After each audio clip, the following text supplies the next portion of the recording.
Hi, everyone. I'm back again, Dionne Jennings, a Marketing and Outreach Coordinator for Waldorf College of Natural Healing, and I'm back again with Samantha Orthlieb. Hi, Samantha. Hello again. Hi again. And Samantha Orthlieb, again, is a Master Herbalist, Waldorf College alumni. She is also specializes in psycho-spiritual plant medicine, and she's a registered herbalist with the Alberta Herbalist Association, as well as being on the board there. Welcome, Samantha. Thanks for being here today. Yes, wonderful to see you. I know, you too. And I'm really happy to get a chance to take a few minutes to talk to you a little bit about plant medicine. So we're seeing in this time of 2020, again, lots of changes, lots of growth, lots of upheaval. Things are moving really, really rapidly. I know myself, I'm seeing a lot of people really starting to get interested or reinterested or revisiting or reawakening to this idea that they want to connect more with plants and plant medicine. And whether that's backyard gardens, right, this victory garden kind of idea, or people starting to understand like, hey, maybe there is something to learning the plants around me. Maybe it's the connection with nature that's just grounding. Maybe people want to learn more about how plants are supporting us, the body, in these times of change, you know, with unknown viruses or what have you. What do plants have to offer? So I'm seeing this. I don't know if you're seeing this as well. Yeah. Yes, I really am actually more of a surge. And I guess it's kind of what I call green psychology. So people are realizing that we are intrinsically connected, all of us together. I think COVID really brought that in by everyone being hit by this. No one was not affected by this around the world for the most part. So we have realized more than ever we're all connected. And so that also goes back to being connected with nature, viruses, whatever it is. And that's where I feel plant medicine can be very relevant on that level, because it connects us back to ourselves. It connects us back to everything. So that's really how I look at it as an overall. It helps us connect back to those parts of us that are lost or damaged, right? That's what I call shadow. That's why I love it, because it's very relevant right now in that way. Absolutely. Okay, so we're going to talk a little bit about shadow, I guess, too. Very cool. Yeah. So can you expand a little bit more maybe on how it is that you see plant medicine and what plant medicine can offer us during this time of growth and change? Yeah, because to me, when you look at plant medicine, like plants in themselves, they're whole. They are intrinsically connected to nature and the cosmos. They just, as I say in my book, they know why they're here. They know what their purpose is. They don't stumble around like us poor, delicate humans do. So they don't really think that way.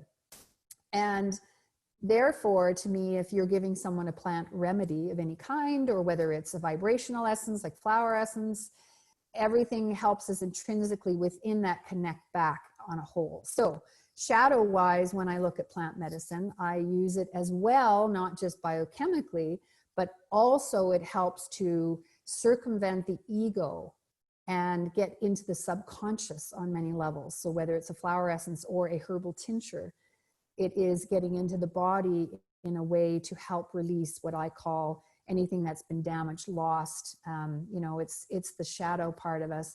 It's those belief patterns that keep our bodies locked in disease, for example. So I look at it overall that way, not just as a plant medicine that will help with a physical symptom, right? It's holistic. Right. So, and again, whether you're a clinician or whether you're using it, it's helping you on a much higher level of consciousness than I believe most people actually realize.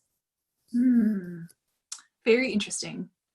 And now I know that in your practice and in your worldview, you know, you see this, what's happening right now is sort of a collective awakening, right? An ascension process.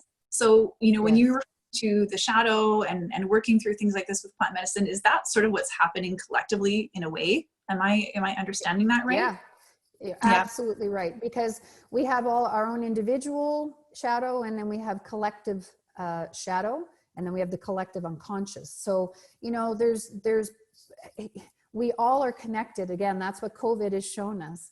And even though I may have a personal opinion on something and not agree with something that you're saying, the fact is we shadow, we mirror, right? We are all part of what's going on in the world, and we can all take sides and we can all finger point and shame and blame. But the fact is we're all in the shadow. We're all part of it. We're all in part of the collective consciousness of the way we are on this planet. And what we're struggling, I believe, to do collectively is to connect back to wholeness, which includes connecting back to nature, which is why I find plant medicine so relevant, because it helps us connect back to all that is and all that was.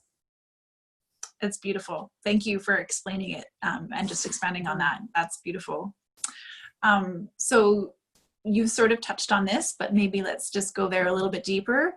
Sure. What do you think herbalists or people that, you know, work with plant medicine and whatever, however that looks, right, can offer at this time in 2020? Like, how do you really think that herbalists and plant medicine are an integral part of this global shift?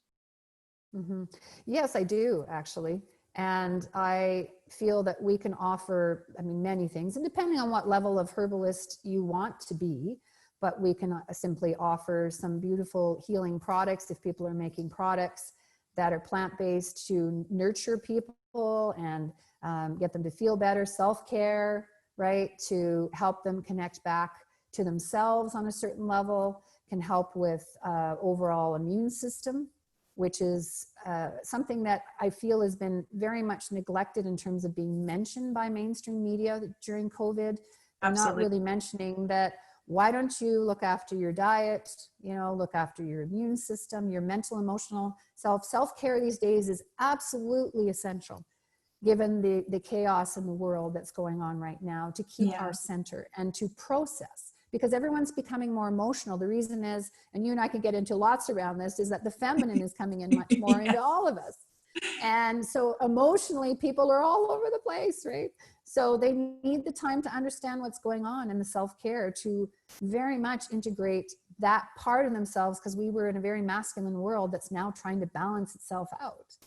And that's plant medicine is bringing in, again, I feel a lot more of that co-creative feminine and masculine. So that's how we can help people, is through those various avenues, mentally, you know, emotionally, spiritually, and physically.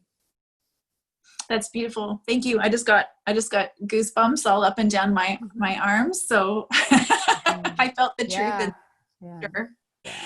Thank you so much, Samantha, for being here today and offering some of your insight on why you think herbalists and plant medicine are relevant in 2020 and will continue to be moving in the future. I value you and your clinical experience and your unique perspective as well. Thank you very much. I really appreciate that. Thanks so much, Samantha. Okay. Bye.